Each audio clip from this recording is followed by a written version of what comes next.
আজকে আমরা যে টপিকটা পড়ব সেটা হচ্ছে কল বাই রেফারেন্স। সো ফার্স্টে আমরা বোঝার চেষ্টা করি কল বাই রেফারেন্স কাকে বলে। আমরা ফাংশন পড়ে আসছি, আমাদের অনেক সময় ফাংশন কল করার প্রয়োজন হয় এবং ফাংশনে প্যারামিটার হিসেবে কোনো আর্গুমেন্ট পাস করার প্রয়োজন হয়। সো এই আর্গুমেন্টটা দুইভাবে পাস করা যায়, কল বাই ভ্যালু পদ্ধতিতে অথবা কল বাই রেফারেন্স পদ্ধতিতে। সো আমরা ইউজুয়ালি যেটা হয় বা আমরা নর্মালি ইউজ করলে সি যেটা ইউজ করে সেটা হচ্ছে call by value method. Call by value মেথডে আমরা যখন কোনো একটা ভ্যারিয়েবল অথবা কোনো একটা অবজেক্ট একটা ফাংশনে পাস করি তখন সেই ভ্যারিয়েবল অথবা অবজেক্টটার একটা কপি সেই ফাংশনে আর্গুমেন্ট হিসেবে যায়। সো কল বাই ভ্যালু দিয়ে কপি যায়। আর আমরা যখন কল বাই রেফারেন্স ইউজ করি তখন ওই ফাংশনে ওই ভ্যারিয়েবল বা অবজেক্টটার অ্যাড্রেসটা যায়। এটাই হচ্ছে কল বাই রেফারেন্স আর কল বাই ভ্যালুর পার্থক্য। কল বাই ভ্যালুতে একটা কপি যাচ্ছে আর কল বাই রেফারেন্সে অ্যাড্রেস যাচ্ছে। সো কল বাই রেফারেন্সে যেহেতু অ্যাড্রেস যাচ্ছে সো এখানে আমাদের পয়েন্টার ইউজ করতে হবে, তাই কল বাই রেফারেন্স পয়েন্টারের খুবই ইম্পর্টেন্ট একটা ইউজ। সো আমরা দেখি আমরা কল বাই রেফারেন্সটা কেন ইউজ করব, কেন প্রয়োজন। যখন আমরা সিতে বাই ডিফল্ট একটা ফাংশনে কোনো আর্গুমেন্ট পাস করি তখন C call by value use করে, কিন্তু এরকম হতেই পারে যে আমাদের কোনো একটা ফাংশনের ভেতরে ওই ভ্যালুটাকে নিয়ে কাজ করার দরকার আছে, ভ্যালুটা চেঞ্জ হয়ে যাবে। ইন দ্যাট কেস আমরা যেহেতু কপি পাস করছি সো ভ্যালুটা যদি চেঞ্জও হয়েও যায় কিন্তু ফাংশনটা যখন শেষ হয়ে যাবে ফাংশনটা ডেস্ট্রয় হয়ে যাবে। ফাংশনটা ডেস্ট্রয় হয়ে গেলে তখন ওই চেঞ্জটাও হারিয়ে যাবে, আমরা মেইন ফাংশনে আর চেঞ্জটা পাবো না। কিন্তু কল বাই রেফারেন্স যদি ইউজ করি যেহেতু কপি না গিয়ে এক্ষেত্রে অ্যাড্রেস যাচ্ছে, সো আমার যেখানে ভ্যারিয়েবলটা স্টোর করা আছে মেইন লোকেশন বা অ্যাড্রেসে আমার চেঞ্জটা হবে। এতে ফাংশনটা এক্সিকিউশন শেষে ডেস্ট্রয় হয়ে গেলেও আমার চেঞ্জটা ঠিকই রয়ে যাবে। এটাই হচ্ছে কল বাই রেফারেন্সের ইম্পর্টেন্স। এবার আমরা কল বাই রেফারেন্সটা কিভাবে ইউজ করব। আমরা ছোট্ট দুটো চেঞ্জ করলেই কল বাই ভ্যালু থেকে কল বাই রেফারেন্স ইউজ করতে পারি। সো কল বাই রেফারেন্সে যেহেতু আমরা অ্যাড্রেস পাঠাচ্ছি তোমরা বুঝতেই পারছো যে আমাদের পয়েন্টার ইউজ করতে হবে। সো আমরা যখন ফাংশনটা ডিক্লেয়ার করব তখন ফাংশনের আর্গুমেন্ট হিসেবে যে ভ্যারিয়েবলটা দেই সেই ভ্যারিয়েবলটার সাথে আমাদের একটা অ্যাস্টেরিস্ক সিম্বল ইউজ করতে হবে যাতে আমরা একটা পয়েন্টার ডিক্লেয়ার করে রাখি, যাতে সেই পয়েন্টারটা আমাদের পাস্ট অবজেক্ট অথবা ভ্যারিয়েবলের অ্যাড্রেসটা নিতে পারে। এবং আমরা যখন ফাংশনে কোনো ভ্যারিয়েবল বা অবজেক্ট পাস করছি তখন আমাদের শুধু ভ্যারিয়েবলটার নাম না দিয়ে সেই সাথে একটা এন্ড দিতে হবে, কারণ আমরা অ্যাড্রেস পাস করতে চাচ্ছি এবং আমরা জানি যে এম্পারসেন্ট সাইন ইউজ করলে আমরা সেই ভ্যারিয়েবলটার অ্যাড্রেস পাই, এজন্য সেই ভ্যারিয়েবলের নামের আগে এন্ড দিতে হবে। Why call by reference is required, এটা একটু আগেও বলে আসছি এখনো আবার বলছি।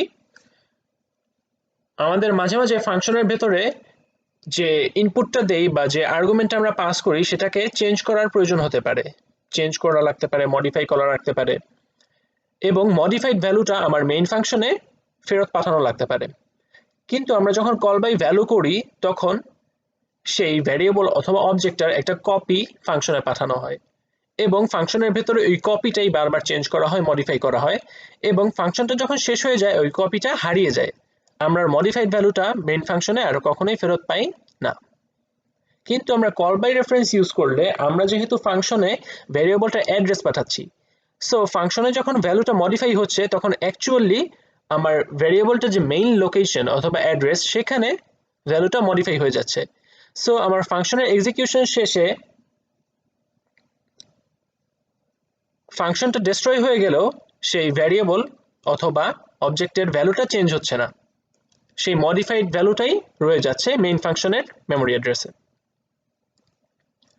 এখন তোমরা হয়তো মনে করতে পারো যে আমরা যখন ফাংশন পড়েছি আমরা রিটার্ন পড়েছি এবং রিটার্ন দিয়ে আমরা একটা ফাংশন থেকে কোনো ভ্যালু রিটার্ন করেছি, ফাংশনে একটা ইনপুট দিয়ে আমরা একটা ডিফারেন্ট আউটপুট রিটার্নের মাধ্যমে নিয়ে এসেছি।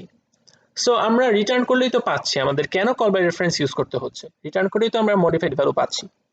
কিন্তু তোমরা খেয়াল করে থাকবে যে রিটার্ন ইউজ করলে রিটার্ন দিয়ে শুধুমাত্র একটা ভ্যালু আমরা রিটার্ন করতে পারি। একটার বেশি ভ্যালু রিটার্ন ইউজ করে মেইন ফাংশনে ফেরত পাঠানো যায় না। সো আমার যখন দুটো ভ্যালু, তিনটা ভ্যালু বা আরো বেশি 10টা 15টা ভ্যালু কোনো ফাংশন থেকে রিটার্ন করতে হবে বা মডিফিকেশন করে মেইন ফাংশনে আনতে হবে, তখন আমাদের কল বাই রেফারেন্স ইউজ করতে হবে। এখন আমরা দেখব যে কল বাই ভ্যালু আর কল বাই রেফারেন্স দুটোর মধ্যে ডিফারেন্সটা কি এবং আমরা কিভাবে এটা ইউজ করি। আগেই বলে নিচ্ছি, এটা একটা সুডো কোড, এটা শুধুমাত্র বোঝার জন্য। সো এখানে এটা 100% কারেক্ট না এবং সিনট্যাকটিক্যালিও 100% কারেক্ট না, শুধু আমরা বোঝার জন্য এটা দেখব। আমরা যদি একটা ইউজার ডিফাইন্ড ফাংশন ডিক্লেয়ার করি যেটা একটা প্যারামিটার নিচ্ছে a, একটা নিচ্ছে b, আমরা a এর ভ্যালু এই ফাংশনে অ্যাসাইন করছি 3, b এর ভ্যালু অ্যাসাইন করছি 4, এরকম একটা ফাংশন ইউজার ডিফাইন্ড ফাংশন আমি ডিক্লেয়ার করে রাখলাম।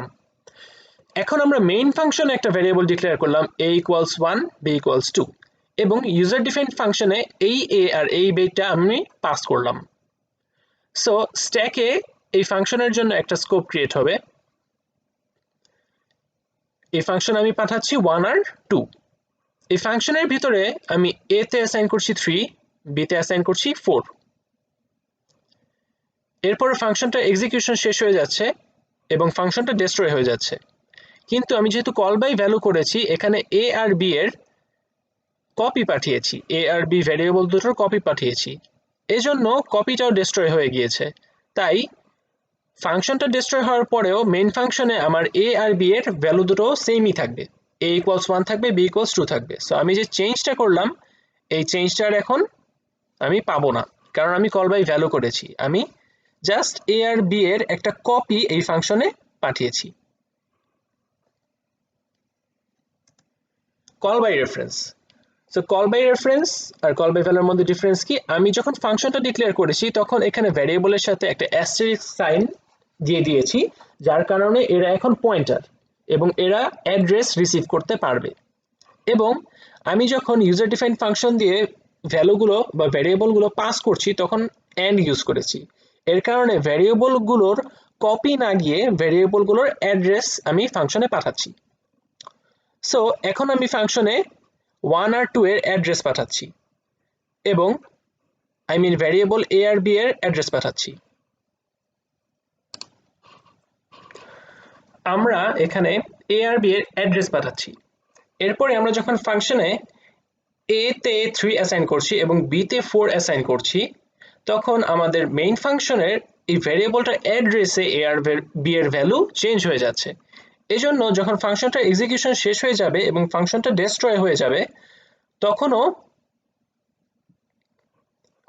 তখন আমাদের মেইন ফাংশনে a আর b এর মডিফাইড ভ্যালুটা আমরা পাবো, কারণ তখন মেইন ফাংশনেও ভ্যালুটা মডিফাইড হয়ে যাবে, কারণ আমরা কল বাই রেফারেন্স ইউজ করেছি, আমরা a আর b এর অ্যাড্রেসটা পাঠিয়েছিলাম, ওদের ভ্যালুর কপি পাঠাইনি।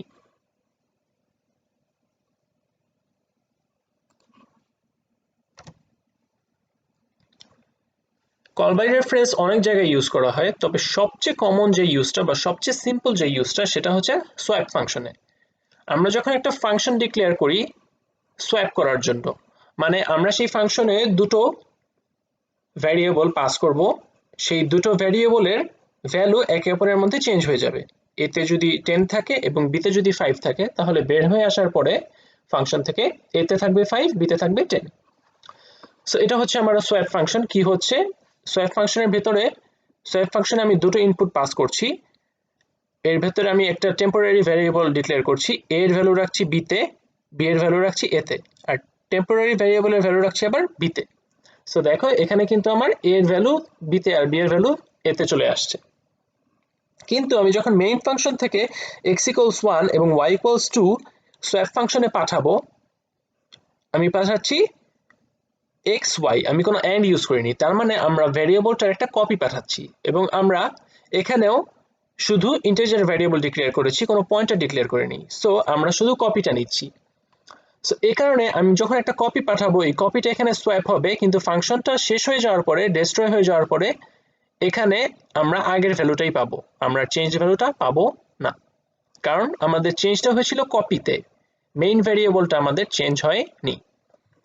এই জন্য বিফোর ফাংশনের পাঠানোর আগেও এক্স এর ভ্যালু ওয়াই এর ভ্যালু যা থাকবে ফাংশনের পাঠানোর পরেও এক্স আর ওয়াই এর ভ্যালু সেম থাকবে। কিন্তু কল বাই রেফারেন্স দিয়ে যদি আমি ইউজ করি তাহলে আমাদের ফাংশনটা আমি যে কারণে ডিক্লেয়ার করেছিলাম সেই উদ্দেশ্যটা সফল হবে। সো কল বাই রেফারেন্সের ক্ষেত্রে আমি এখানে পয়েন্টার ইউজ করছি যাতে আমরা অ্যাড্রেসটা ক্যাপচার করতে পারি এবং পাঠানোর সময় অ্যাড্রেস পাঠাচ্ছি। সো এখন যখন চেঞ্জ হবে তখন অ্যাকচুয়ালি চেঞ্জটা হবে এদের মূল অ্যাড্রেসে। এখানে আমি কোনো কপি পাঠাচ্ছি না, অ্যাড্রেস পাঠাচ্ছি, এই জন্য চেঞ্জ হলে সেটা মূল অ্যাড্রেসেই চেঞ্জটা হয়ে যাবে। এই জন্য ফাংশনটা যখন ডেস্ট্রয়েড হয়ে যাবে তখন মডিফিকেশনটা হারিয়ে যাচ্ছে না, আমার মডিফিকেশনটা অলরেডি এই অ্যাড্রেসে হয়ে গেছে। এই জন্য ফাংশনে পাঠানোর আগে আমি যদি দেখি এক্স এর ভ্যালু 1 ওয়াই এর ভ্যালু 2, তাহলে ফাংশন থেকে ফেরত আসার পরে আমি দেখব যে এক্স এর ভ্যালু 2 ওয়াই এর ভ্যালু 1, তার মানে আমাদের সোয়াপটা সাকসেসফুলি কমপ্লিট হয়েছে। সো সোয়াপ ফাংশন ছিল কল বাই রেফারেন্সের একটা খুবই কমন এক্সাম্পল। এছাড়াও কল বাই রেফারেন্স আমাদের আরো অনেক অনেক জায়গায় লাগবে যেটা তুমি পরবর্তীতে দেখতে পারবে বিভিন্ন কোড করতে গিয়ে। খুব কমন কিছু হলো আমরা যখন একটা অ্যারে পাস করি, এরকম আমাদের প্রয়োজন হতে পারে যে একটা অ্যারেকে কোনো ফাংশনে দিতে হবে, তারপর ওই অ্যারের উপর কিছু কাজ করতে হবে। সো তখন আমরা যখন অ্যারে পাস করি তখন আমরা ঠিক এইভাবে অ্যারেটাকে রিসিভ করি ইউজার ডিফাইন্ড ফাংশনে। এমটি অ্যারে দিয়ে দেই এবং আমাদের অ্যারের সাইজটা আলাদা করে বলে দিতে হয় বা আলাদা করে পাস করে দিতে হয়। এবং আমরা যখন অ্যারেটা পাস করি তখন আমরা দেখো আমরা কোনো এন্ড ইউজ করছি না, কারণ আমরা আগেও পড়ে আসছি পয়েন্টার পড়ার সময় এবং আমরা জানি যে অ্যারের নামটাই অ্যাকচুয়ালি একটা পয়েন্টার, একটা কনস্ট্যান্ট পয়েন্টার। সো এই জন্য আমার এখানে এন্ড দিতে হচ্ছে না। কল বাই রেফারেন্সের আরেকটা খুব কমন ইউজ যেটা আমাদের করতে হবে সেটা হচ্ছে একটা স্ট্রিংকে পাস করতে হবে একটা ইউজার ডিফাইন্ড ফাংশনে। এরকম অনেক কোড তোমাদের দেখবে এবং করতে হবে স্ট্রিং ম্যানিপুলেশন নিয়ে বা স্ট্রিং চেক করা নিয়ে। এরকম খুব একটা কমন কোড হচ্ছে check palindrome. In that case আমরা একটা স্ট্রিং এই ফাংশনটায় পাঠাবো এবং এই ফাংশনটা আমাদের স্ট্রিংটাকে নিয়ে চেক করে বলে দিবে যে এটা কি প্যালিন্ড্রোম হবে নাকি হবে না, ট্রু অর ফলস, প্যালিন্ড্রোম এটা কি প্যালিন্ড্রোম অথবা প্যালিন্ড্রোম না। সো ইন দ্যাট কেস আমরা একটা ক্যারেক্টার পয়েন্টার ডিক্লেয়ার করছি এখানে প্যারামিটারের জায়গায়, যাতে সে ওই স্ট্রিংটাকে ক্যাপচার করতে পারে, স্ট্রিংটার অ্যাড্রেসটাকে। এই জন্য আমি একটা ক্যারেক্টার পয়েন্টার দিচ্ছি এখানে প্যারামিটার হিসেবে। আর আমি যখন পাস করব তখন স্ট্রিংটার নামটা পাস করব। এখানে আমরা খেয়াল করছি আমরা কোনো এন্ড দিচ্ছি না, কারণ স্ট্রিং এর নামই এক ধরনের পয়েন্টার, স্ট্রিং এর নাম is a constant pointer. So আমি এখানে জাস্ট স্ট্রিং এর নামটা দিলেই আমার হয়ে যাচ্ছে। সো এরকম আরো অনেক ইউজ আছে কল বাই রেফারেন্সের। ইনফ্যাক্ট কল বাই রেফারেন্স খুবই ইম্পর্টেন্ট, কারণ কল বাই রেফারেন্স ছাড়া আমরা কোনো ফাংশনে কোনো ভ্যালু পাস করলে এবং ফাংশনের ভিতরে সেটা চেঞ্জ করলে আমরা চেঞ্জটা আর ফেরত পেতে পাই না। যদি আমরা কল বাই ভ্যালু ইউজ করি তাহলে আমাদের ভ্যালুটা হারিয়ে যায়। সো এই জন্য আমাদের খেয়াল রাখতে হবে যে যেসব জায়গায় আমরা ফাংশনের ভেতরে কোনো ভ্যালু চেঞ্জ করছি, মডিফাই করছি এবং সেটা আমাদের মেইন ফাংশনে আবার দরকার পড়বে বা ফেরত আনা লাগছে, তখন আমরা অবশ্যই কল বাই রেফারেন্স ইউজ করব।